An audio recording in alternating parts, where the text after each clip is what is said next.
आज कोटपाड़ मां ब्राह्मण देवी मंदिर प्रांगण में बसंत्याकूल समाज राजा तथा अध्यक्ष श्रीजुक्त शशिभूषण नायकों सभापत्व में साधारण बैठक अनुष्ठित हो जाइछि।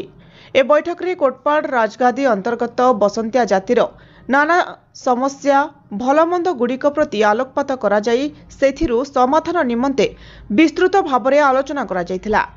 कार्यक्रम प्रारंभ में पुराना नियम पठन करी वर्तमान परिस्थिति अनुजाई नूतन नियमावली रे विशेष आवश्यक संशोधन निमंते सर्वसम्मतिक्रमे निष्पत्ति निया जायथिला।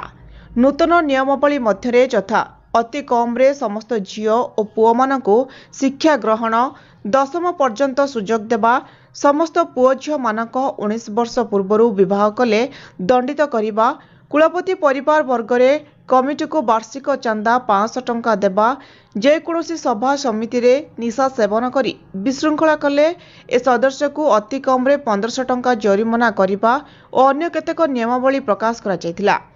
सूचना था कि किछि दिन तले राज्य सरकार केतेक निर्दिष्ट जाति मानकु एससीबीसी रे शामिल पाई घोषणा करथिले। सेथि मध्यरु बसंतिया जाति मध्य अंतर्भुक्त।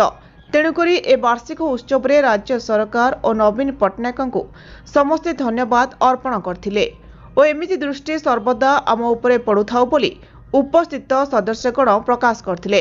कोटपाड़रू अजय कुमार मिश्रଙ୍କ रिपोर्ट, ज्योतिप्रभा न्यूज।